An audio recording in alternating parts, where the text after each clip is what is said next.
Welcome back, everybody, to For the Sake of the Parlay. Today is April 27th, 2026. And what we're going to do today is review yesterday's parlay of the day and give you today's parlay of the day. All right, let's get right into it.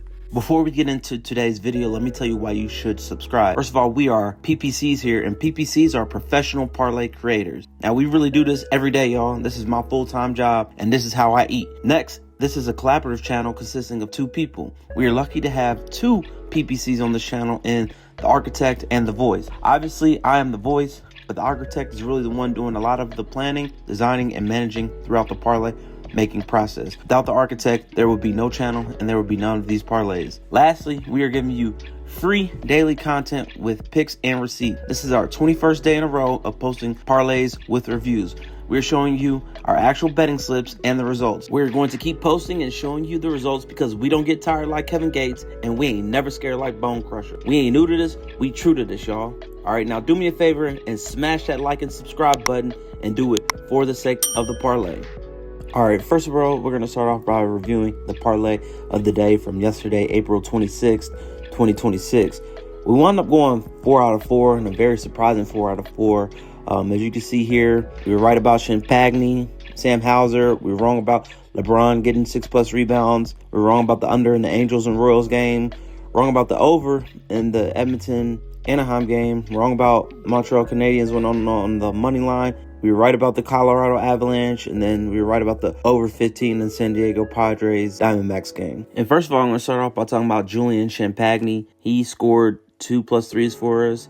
He only scored 8 points, and 6 of his points were threes, so he's able to hit for us and go green in 29 minutes of play. And the San Antonio Spurs wound up winning 114-93, so it's not really too much else to say about that. Glad he came through for us, but we want to make sure we do it on a winning ticket. Next, Sam Hauser of the Boston Celtics came through for us. He only wound up scoring 6 points, and both of his points were threes, and I was tracking this game throughout the parlay, and yeah, he scored his second three in the fourth quarter. But regardless, he hit for us. And like I said, we want to make sure we pick him again in a winning parlay, but he did come through for us. The first bet we were wrong about last night was LeBron not recording 6 or more rebounds. LeBron had a pretty decent game. He had 10 points, 4 rebounds, and 9 assists, but he also had 8 turnovers. So it wasn't really the best game, but usually we can expect LeBron to at least get 6 rebounds. He didn't.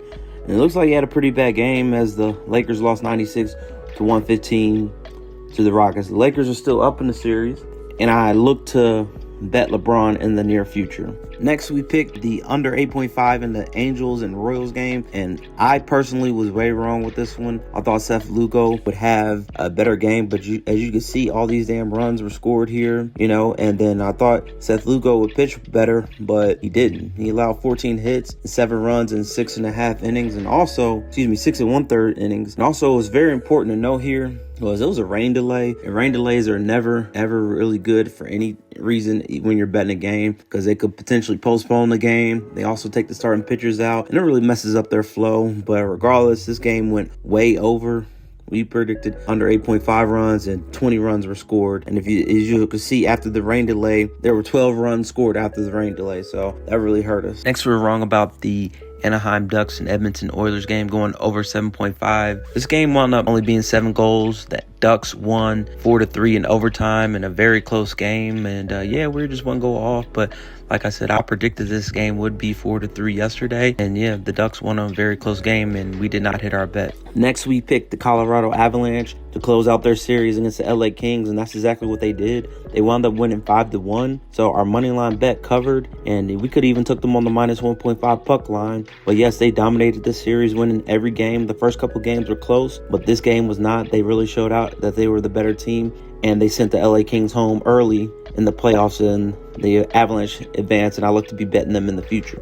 Lastly, we took the over 15 in the San Diego Padres versus Arizona Diamondbacks game. And originally this looked like a high total, but if you look deeper into the numbers, we told y'all this game was being played in Mexico City, which has a higher altitude than Coors Field. And it looks like we were right about this. They scored 19 runs, and the Arizona Diamondbacks scored 10 runs in the 7th and 8th innings, okay, to make this game go over. So not only was it high altitude, but it looks like the Padres bullpen is not good as well. So a combination of the high altitude and the bullpen troubles made this bet go green for us, all right? All right, let's take a look at our alternate line suggestions from yesterday. First of all, and that San Diego Padres versus Arizona Diamondbacks game that was being played in Mexico City, we recommended taking the over 12.5. Okay, so our original bet of over 15 hit, so we know this over 12.5 bet hit. But like I said, just in case those runs didn't score, we would have gave ourselves an extra cushion. And yes, we did need those 10 runs scored by the Diamondbacks in the 7th and 8th innings for our bet to go over. Next, we recommended the under 10 in the LA Angels versus Kansas City game. This one we were completely wrong about. Like I said, this rain delay, there was a rain delay for like 2 hours, and it's just stopped the game flow and everything like that. So this was just a bad pick in general. So our under 8.5 did not hit. Neither did our recommended line of under 10 hit. Lastly, this is something I talked about in the video yesterday. We recommended taking the over 6.5 as a suggestion line. However, we took the over 7.5 in our bet. If you would have took our alternate line in your parlay of over 6.5, you would have won. I specifically talked about the game being 4-3 yesterday. Okay, that's exactly what happened in this game. It wound up going into overtime. The Ducks scored some crazy goal where they had to review it for like 5 minutes to even see if it went in the goal. But regardless, the over 6.5 was a good bet. This over 7.5 was not. So that over 6.5 could have made your parlay. And yes, that's what we recommended. And like I said, the past like 2-3 weeks of this channel, we've only been wrong about 4 or 5 bets. And our alternate line suggestions, this is a very important part of the channel. And I'm glad that we are reviewing these picks. Okay, here's what you've been waiting for. Here's today's parlay of the day for April 27th, 2026. And just remember, we specialize in giving y'all that octopus. That octopus is that raw 8-leg parlay. And what we are going to do is turn that into some calamari, all right? So we can eat, and that's what we're going to do today. All right, so here we go. Here's today's parlay of the day. Okay, first we're going to take the Los Angeles Dodgers to win on the run line against the Miami Marlins. Then we're going to take the under 9 in the Chicago Cubs versus San Diego Padres game. Then we're going to take the Philadelphia Flyers to win on the puck line at plus 1.5 against the Pittsburgh Penguins. Then we're going to take Connor Prelip to throw at least 5 strikeouts. Then we're going to take Julius Randle to record 6+ rebounds. Then we're going to take the Tampa Bay Rays to win on the run line at plus 1.5 against the Cleveland Guardians. And then we're going to take a same game parlay. We're going to take Tobias Harris to get 6+ rebounds, and the face of our channel, Desmond Bain, to get 25+ points, rebounds, and assists. First, we're going to take the Los Angeles Dodgers to win on the run line at minus 1.5. And this one's pretty easy here. Dodgers are just a better team, and Yamamoto is way better than Chris Paddock. Chris Paddock is not off to a good start this year. He's already 0-4. Yamamoto is 2-2 with a lower ERA. So the pitching matchup is better, and the Dodgers are just a better team. They're back-to-back World Series champs. And here I have this action report right here talking about the 2 pitchers. And also they're recommending taking Dodgers on the run line at minus 1.5. So that's good enough for me. And I'm just going to tell them on this bet. And that's pretty much it to it. This one. Next, we're going to take the alternate line of under 9 in the Cubs versus Padres game. This is being played at Padres Park, and they have one of the best pitchers parks in all of Major League Baseball. Also, this game is going to favor Matt Boyd as he's a fly ball pitcher, and there will be a lot of fly balls in this game, and Padres Park is bigger. And also the Padres just played a long game in Mexico City, and they'll be traveling, so the bats won't be as hot. So a combination of that, along with Matt Boyd being a fly ball pitcher and the Cubs bullpen pitching well lately, this is a great combination for under, and we give ourselves an extra cushion with under 9 and not under 8. Next, we're taking the Philadelphia Flyers to win on the puck line against the Pittsburgh Penguins, and this one's pretty simple. The Flyers are up 3-1. They've been underdogs in most of the games, and they've outperformed.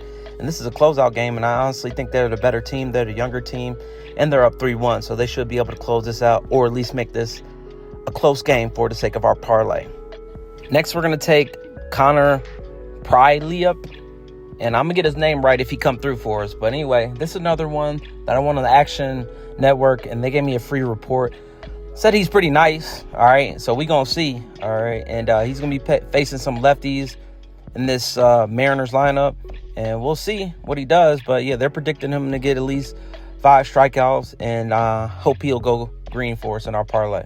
Next, we're taking Julius Randle to get at least 6+ rebounds, and he's been doing this all year. That's literally what he averages, is 6 rebounds. And I think that with this being a potential closeout game for the Timberwolves against the Nuggets. He's going to be playing extra hard, and they're trying to get this series over with so they could potentially win and going forward. And especially after last game and ended with a semi-fight and tensions are brewing, I think it's going to be a well-played game, and he's going to record a lot of stats, including a lot of rebounds, and help us go green.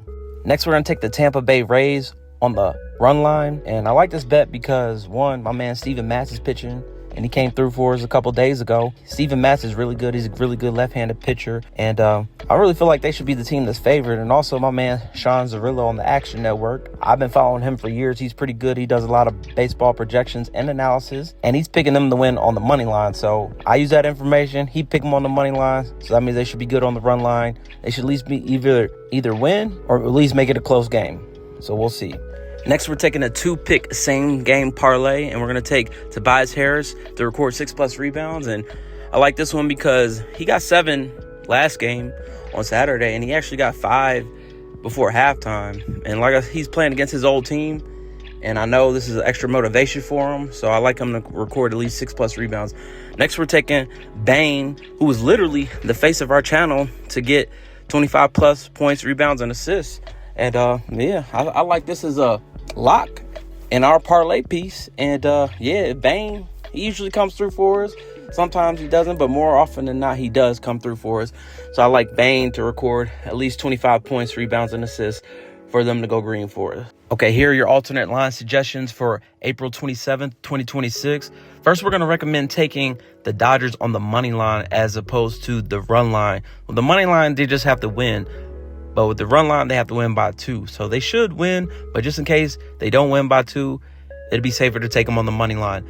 Next, we're recommending taking the Philadelphia Flyers on the puck line at plus 2.5 instead of plus 1.5. You're just basically giving yourself an extra goal. So the Flyers have to lose by 3 goals. And I like this bet because they're up 3-1. So they've already won 3 games, and they can at least make this game close. And all we need them to do is not lose by 3 goals. Next, we're going to take the face of our channel, Bang, to get 20 points plus rebounds and assists. He should cover our original bet of 25 points, rebounds, and assists, but taking them at a lower number would be better and a safer pick for the sake of your parlay. All right. And just remember, when picking these alternate lines, you want to give yourself a better number, aka more cushion. And usually giving yourself more cushion leads to less odds and less of a payout. All right. Thank you so much for watching this video and making it all the way through. We appreciate all of you. And just remember, winners never quit. You miss 100% of the shots you don't take, and one good parlay can make your day. All right. We'll see you tomorrow with another video and another parlay of the day.